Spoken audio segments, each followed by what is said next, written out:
Bonjour à toutes et à tous, je suis Georges Gastaud, je suis membre du secrétariat national du pôle de renaissance communiste en France et directeur politique du journal Initiative communiste dont je vous montre à l'écran l'un des derniers numéros. Voilà.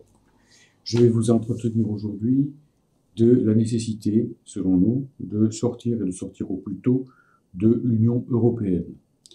Et je voudrais à ce sujet commencer par faire remarquer que malheureusement, tous les partis représentés au Parlement sont à des degrés divers, comme on dit, euro-compatibles. Qu'il s'agisse bien sûr de Macron, dont chacun sait que c'est un européiste acharné, qui vient de faire voter par le Parlement une résolution qui met le drapeau européen à l'égal du drapeau français, ce dont la constitutionnalité est d'ailleurs extrêmement suspecte. Qu'il s'agisse bien sûr des LR, qui ont abandonné tout vestige de gaullisme, qu'il s'agisse du Parti socialiste, qui a toujours été le pilier gauche de l'Europe de Maastricht, de Mitterrand à Hollande en passant par Jospin, qu'il s'agisse du Rassemblement national, qui a tombé le masque de ce côté-là, puisque ces faux patriotes veulent désormais très clairement, à l'instar de leurs homologues italiens de Giorgia Meloni, rester dans l'euro, rester dans l'Union européenne et rester dans l'OTAN. Et qu'il s'agisse aussi, et ça c'est plus triste, du PCF, désormais affilié au parti de la gauche européenne, qui dit très clairement qu'il ne veut à aucun prix sortir de l'euro et de l'Union européenne, qui d'ailleurs ne mène aucune campagne non plus pour sortir de l'OTAN, ou qu'il s'agisse de la France insoumise, qui a abandonné le slogan de Mélenchon en 2017, ce slogan qui disait « L'Union européenne, on la change ou on la quitte ». Désormais, c'est on la change pas, mais en tout cas, on y reste. Hein. Voilà, donc c'est pourquoi, effectivement, il y a ici un véritable paradoxe, car l'opinion française, de ce côté-là, est, c'est le moins qu'on puisse dire, au minimum très partagée sur la question de l'Union européenne. Je rappelle que lors du référendum sur Maastricht en 1992, eh bien 49% des Français et la grande majorité déjà des ouvriers et des employés avaient voté non à cette Europe de Maastricht.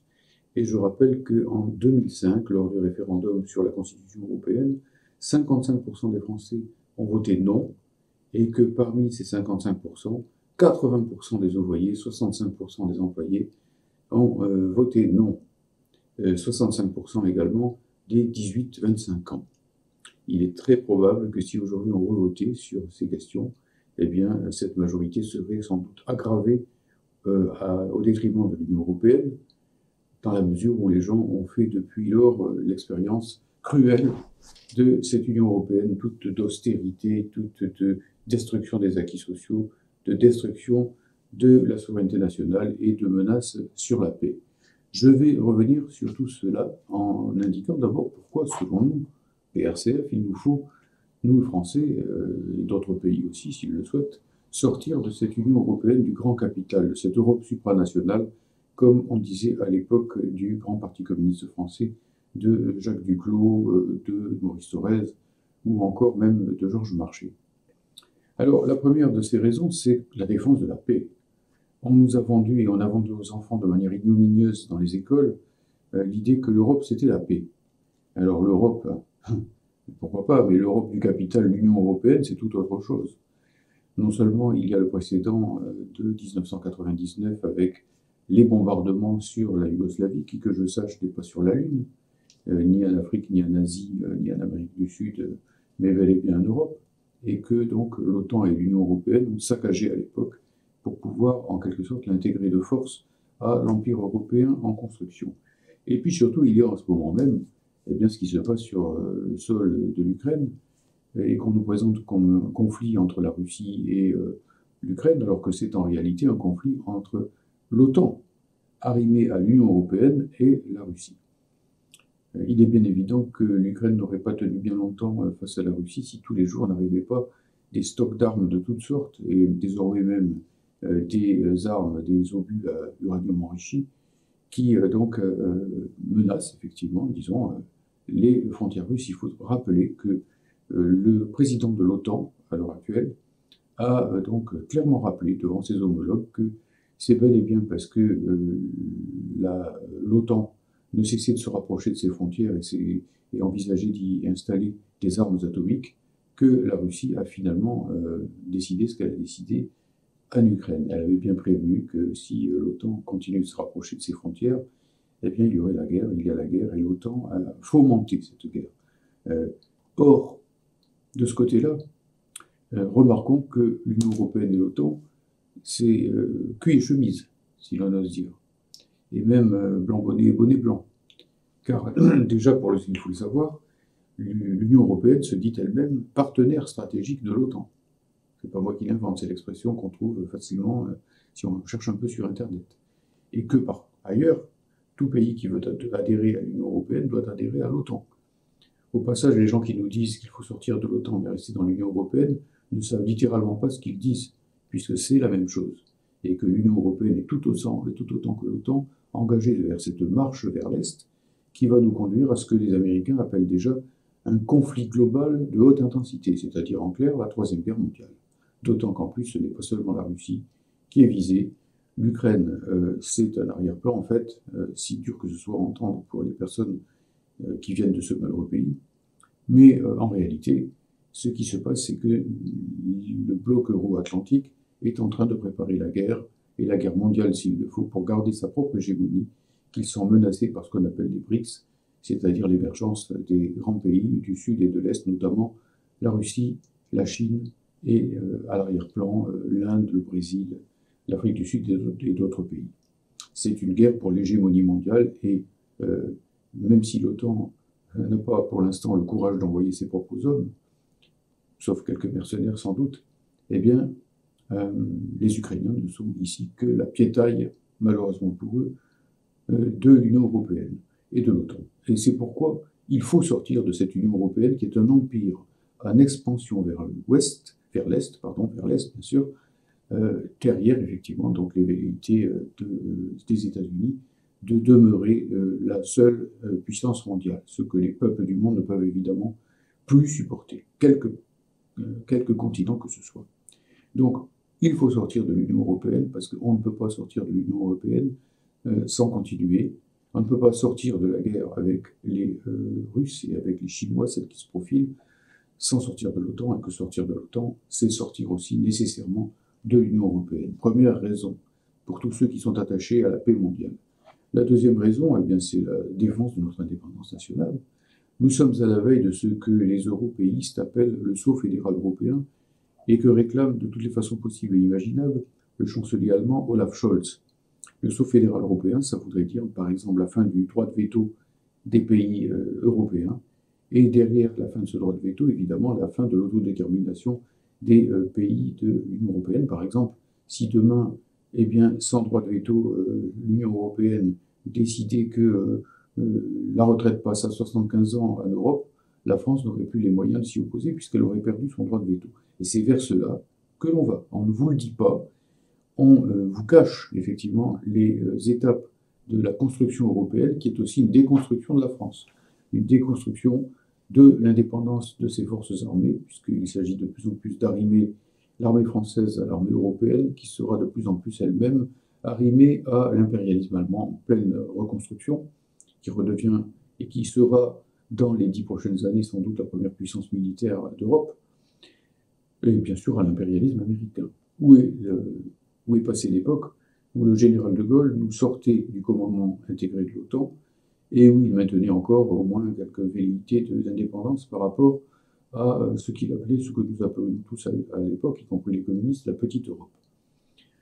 Si l'on ne sort pas de l'Union européenne, eh bien tout simplement, la France ne sera bientôt plus qu'un État de l'empire euro-atlantique, et donc une province, au fond, dirigée en réalité à travers des proconsuls comme Macron, peu importe ici la couleur politique qui sera la leur, par Washington et par Berlin.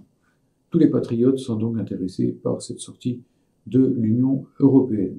Il faut aussi sortir de l'Union européenne, eh bien, mais tout bonnement pour sauver ce qui peut l'être en matière de services publics à la française, de protection sociale à la française et de produire en France. Le produire en France, ce que les anglicistes, les anglicisants plutôt appellent le Made in France, puisqu'ils ne savent plus dire 3 mots sans convoquer le globish, eh bien se produire en France a été dévasté par la construction européenne, dont l'arrière-plan est effectivement la mondialisation capitaliste, le libre-échange néolibéral mondial, qui s'est traduit par la dévastation de nos industries, par le fait que le MEDEF, que le CAC 40 et que les grandes entreprises de ce pays dirigées par le grand capital, par les banques et ainsi de suite, ont déserté la France, au point qu'aujourd'hui, la France n'est plus qu'un pays industriel de second ordre. Et donc, si nous voulons sauver notre industrie, la reconstruire, il faudra sortir de l'Union européenne, il faudra se doter à nouveau d'une véritable capacité à travers les nationalisations, à travers un plan démocratiquement conçu, de reconstruire l'outil industriel, l'outil agricole aussi, qui est gravement endommagé par la politique agricole commune, qui n'est pas du tout positive pour nos petits et moyens paysans, sans parler de la pêche artisanale. J'ai parlé aussi des services publics, évidemment. Toutes les directives européennes qui ont frappé ces dernières années les services publics sont là pour attester que cette construction européenne est une déconstruction, une désintégration des services publics à la française, comme la SNCF, qui est livrée maintenant à la concurrence avec toutes sortes de firmes privées, que ce soit l'EDF, qui est contrainte à s'intégrer dans un marché de l'énergie européen qui est dévastateur pour la compétitivité d'EDF et pour aussi les prix qu'elle pratique à l'égard des consommateurs. On peut voir aussi ce que la construction européenne a fait de la Poste, un service qui marchait bien auparavant et qui maintenant vraiment a de plus en plus de mal à acheminer quoi que ce soit dans des délais à peu près raisonnables. On peut le voir aussi pour l'hôpital, on peut le voir pour l'éducation nationale, on peut le voir pour l'Office national des forêts.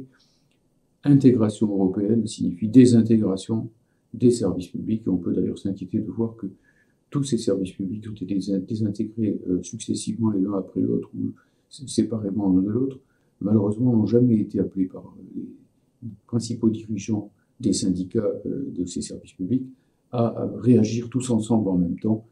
Et pourquoi ? Eh bien parce que cela obligerait à mettre l'accent, à mettre en accusation l'Union européenne, ce que la plupart des dirigeants syndicaux ne veulent pas faire, malheureusement.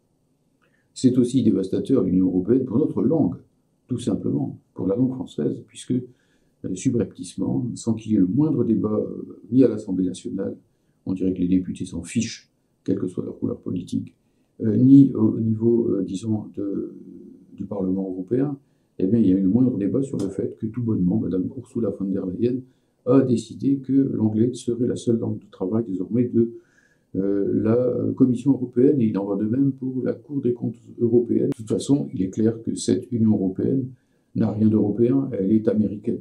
Et elle est arrivée à l'Union transatlantique américaine à travers des traités comme le CETA. Le TAFTA a été rejeté, mais il reviendra tôt ou tard, parce qu'il s'agit effectivement pour tous ces gens de mettre en place non pas seulement un empire européen du grand capital, mais un empire euro-atlantique qui détruira notre culture, notre langue, toutes les propositions qui peuvent venir de façon tant soit peu autonome du territoire français. Je crois aussi qu'il faut sortir de l'Union européenne pour des raisons écologiques, pour des raisons environnementales. Pourquoi ? Eh bien parce que l'Union européenne, ce n'est rien d'autre que la déclinaison sur notre continent de la mondialisation néolibérale, de la mondialisation capitaliste. Cette mondialisation qui a, comme on l'a vu il y a si peu de temps, mondialisé l'épidémie du coronavirus. Cette mondialisation qui fait que la plupart des produits qui atterrissent dans votre assiette ou dans votre pan de riz ont fait 3 fois le tour du monde avant de vous atteindre. Et que à partir de là, effectivement, les productions locales sont détruites, les transports, et notamment les transports les plus polluants, le transport maritime ou le transport par fret routier, puisque sont détruits systématiquement les transports ferroviaires. Eh bien, tout cela, effectivement, est une des causes premières de la pollution de l'air, de la pollution des eaux, et ainsi de suite, et du réchauffement climatique. Si l'on veut sortir de la mondialisation capitaliste et néolibérale, il faut sortir de l'Union européenne et non pas raconter ce conte de fées pour enfants sages, qui est celui des dirigeants euroconstructifs, y compris de la gauche établie, y compris de certains partis de l'extrême gauche, à savoir qu'on pourrait faire de l'écologie dans le cadre de l'Union européenne, n'est-ce pas, Madame Rousseau, ou Monsieur Fabien Roussel, ils ont des noms un peu proches, je m'excuse pour l'homonymie. Ce qui est aussi très important, c'est qu'il faut sortir de l'Union européenne pour des raisons démocratiques, tout simplement. Car l'Union européenne qu'on nous a présentée et que certains osent encore nous vendre comme étant un rempart à la fascisation est au contraire un formidable tremplin, un formidable vecteur de la fascisation. Quoi, regardez ce qui se passe dans tous les pays de l'Est, pratiquement aujourd'hui, des pays baltes à la Hongrie, de l'Ukraine, si elle entre un jour, dans l'Union européenne, à l'Italie. Les extrêmes droites sont au pouvoir. Des nostalgiques des Waffen-SS dans les pays baltes, des nostalgiques du régent Horthy de sinistre mémoire en Hongrie, des nostalgiques de Stepan Bandera en Ukraine, le génocidaire qui a tué tant de juifs ukrainiens, de juifs de Polonais d'Ukraine, et ne parlons pas des communistes. Des nostalgiques de ces gens-là et d'Adolf Hitler sont évidemment au pouvoir, et l'Union européenne ne dit rien. Non seulement elle ne dit rien, mais quand elle vote quelque chose à ce sujet au Parlement européen, c'est pour mettre sur le même plan les nazis et les communistes. L'Union soviétique, qui a laissé 27 millions au minimum de personnes dans la guerre, de morts dans la guerre contre Hitler, et qui a été notre principale libératrice, comme le reconnaissait De Gaulle en 1944, quand il est allé à Moscou et qu'il a dit que la Russie soviétique était le principal vecteur de notre libération. Je l'inventerai, on peut retrouver la citation exacte facilement sur Internet. Donc voilà, on criminalise les communistes, on les met à égalité avec Hitler, alors que en France comme ailleurs, les Manouchian, Gabriel Péry et bien d'autres ont donné leur vie, effectivement, pour libérer la France. Et donc, voilà ce qu'on fait, on remonte quand on égalise, je le dis toujours, quand on égalise les communistes et les nazis, eh bien, on remonte les nazis et on rabaisse les communistes. Et après, on vient s'étonner avec une monstrueuse hypocrisie que cette Union européenne soit de plus en plus, peut-être un jour prochain la France, un paradis pour l'extrême droite. Pour toutes ces raisons, il faut sortir de l'Union européenne. Mais la question est maintenant de savoir comment il faut en sortir et pourquoi sur le fond. Sur le fond, eh bien, c'est parce qu'il existe deux logiques qui s'affrontent, en l'occurrence. La logique de la construction européenne, c'est une logique néolibérale, c'est-à-dire que c'est tout pour le patronat, pour le grand patronat surtout, que c'est tout pour la libre circulation des capitaux, et que c'est la destruction systématique, eh bien, je l'ai dit tout à l'heure, des services publics, de la protection sociale, et de toute cette logique qui en France a été mise en place à travers notamment la Révolution française, spécialement l'épisode robespierriste, qui a vu la naissance de la République sociale, on ne le sait pas, mais c'est Robespierre le véritable père de la République sociale, à travers les luttes du mouvement ouvrier au XIXe siècle, au XXe siècle, à travers les grandes avancées des ministres communistes de 1945, la sécurité sociale, les retraites par répartition, le code du travail protecteur, les comités d'entreprise, la nationalisation des charbonnages de France par Maurice Thorez, la nationalisation de Renault, j'en passe, et sans doute que j'en oublie de très importantes. La création du CEA à l'initiative de Frédéric Joliot-Curie, qui était communiste lui aussi. Eh bien, ces deux logiques se heurtent de front.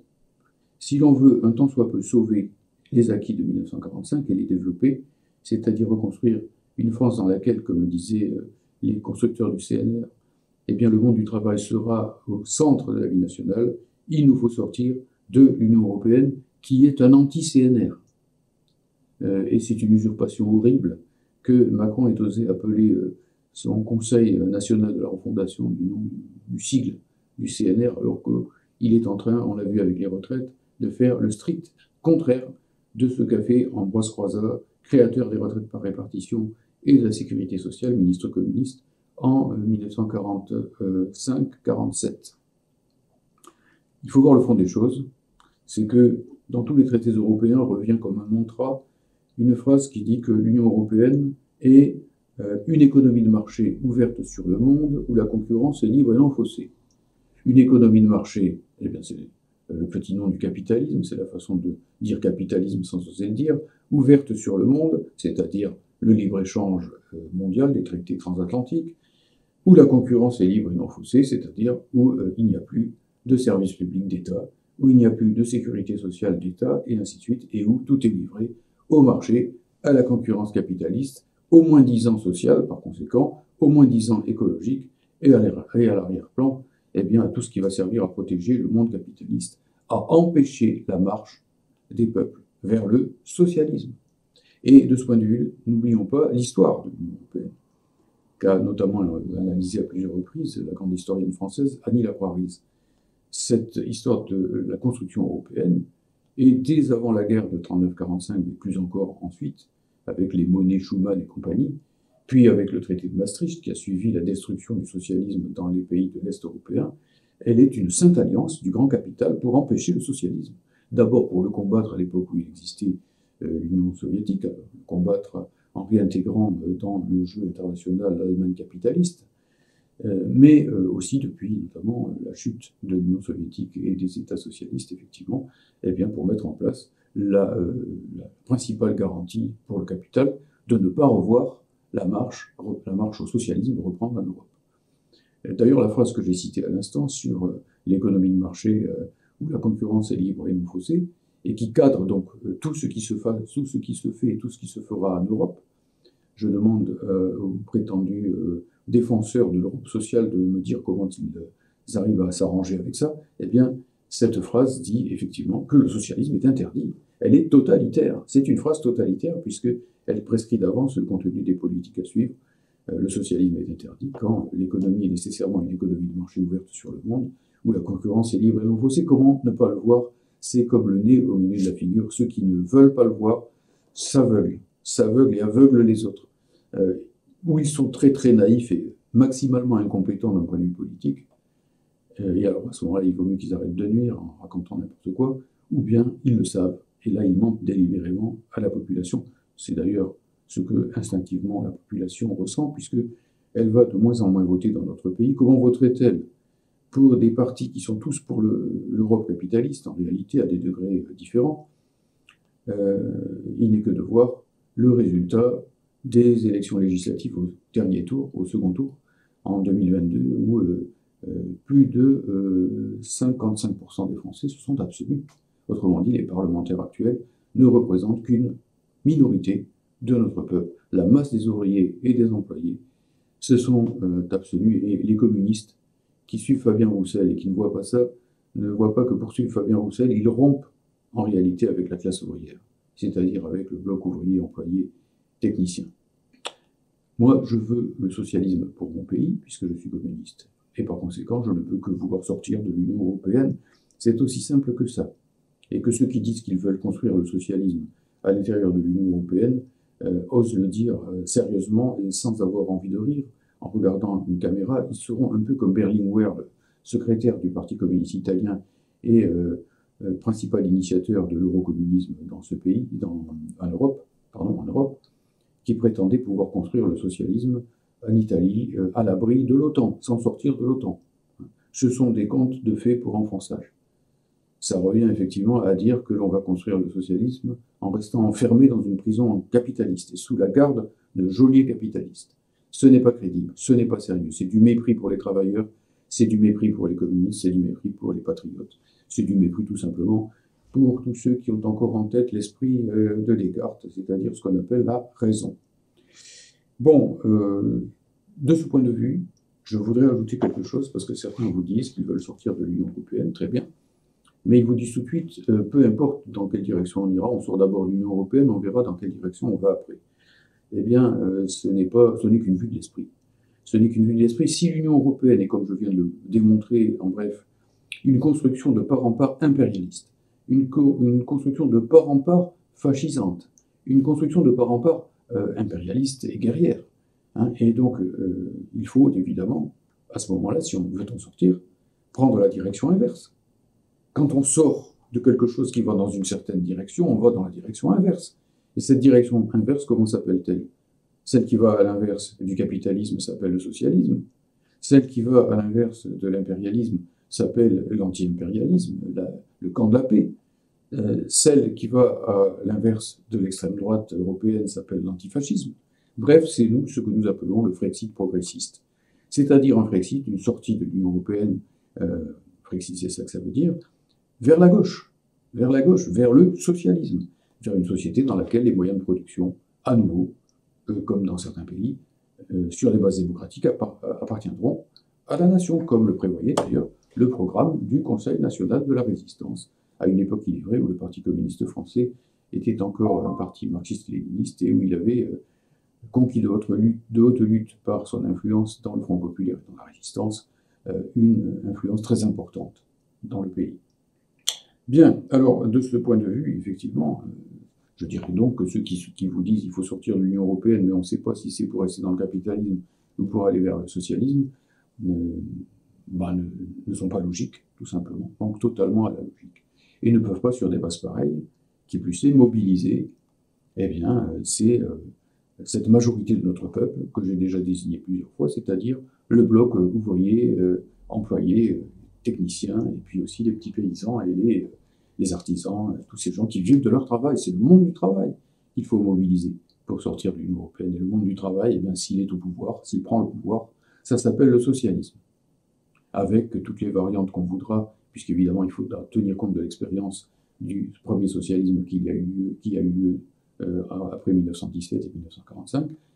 Il faudra tenir compte aussi, bien sûr, des traditions et de l'histoire de notre pays, mais bon, il faudra quand même que ce soit le peuple travailleur qui soit au pouvoir et que les grands moyens de production et d'échange soient aux mains de la nation. Et bon, ben voilà, ça, c'est bel et bien la direction du socialisme.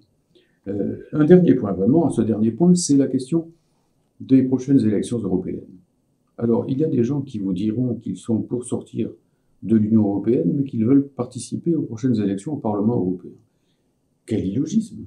Quel illogisme! Si, comme le PRCF et d'autres, on trouve que l'Union européenne est un cadre complètement totalitaire, un cadre foncièrement antidémocratique, il ne faut pas le valider, il ne faut pas le légitimer, il faut l'affronter, il faut le boycotter.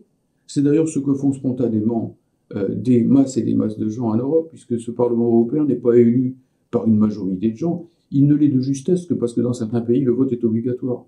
Sinon, l'immense majorité des classes populaires dans tous les pays européens ne se déplacent pas, boycottent, votent avec les pieds, ne vont pas voter pour ce carnaval du Parlement européen, sachant que les classes dominantes de l'Europe n'ont d'autres soucis en tête, en réalité, que tout simplement de faire en sorte qu'il y ait beaucoup de gens qui aillent voter. À la limite, peu importe ce qu'ils votent, puisque de toute façon, le Parlement européen n'a presque aucun pouvoir, puisque de toute façon, effectivement, il est dominé par une gauche et une droite européistes qui sont d'accord entre elles, les libéraux et les sociodémocrates, et que la seule question qui se pose réellement, c'est de savoir si oui ou non, eh bien, effectivement, les gens vont voter. S'ils vont voter, ça veut dire qu'ils sont d'accord avec la construction européenne, et si ils sont d'accord avec la construction européenne, ils auront ce que j'appelais tout à l'heure le sceau fédéral européen, c'est-à-dire la dissolution des nations d'Europe, la liquidation de ce qui reste d'acquis sociaux de l'Europe et la continuité de la marche à la guerre impérialiste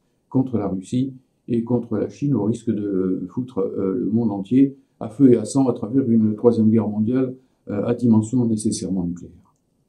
Donc, pour la paix, pour la souveraineté de votre pays, qui n'est pas une petite chose, pour le maintien de votre langue, qui n'est pas une anecdote, que serait la France si nous cessions de parler français, pour le maintien de nos services publics et leur reconstruction, pour le maintien du produire en France et sa reconstruction, là aussi son élargissement, pour la reconstruction de notre protection sociale, pour battre réellement l'extrême droite, y compris donner un grand coup à l'extrême droite, à Le Pen et compagnie, à ces élections, en les invalidant, s'ils représentent une minorité d'électeurs. Bon, voilà. Eh bien, nous appellerons, nous, au PRCF, car nous sommes des gens conséquents. Nous sommes des communistes et nous allons jusqu'au bout de nos raisonnements pour le patriotisme populaire que nous représentons, pour l'internationalisme prolétarien que nous incarnons également. Eh bien, nous allons jusqu'au bout et nous vous appellerons au boycott de l'élection européenne, et j'appelle tous ceux qui veulent nous aider, y compris ceux qui ne sont pas communistes, à nous aider dans cette campagne de salut public. Je vous remercie de votre écoute.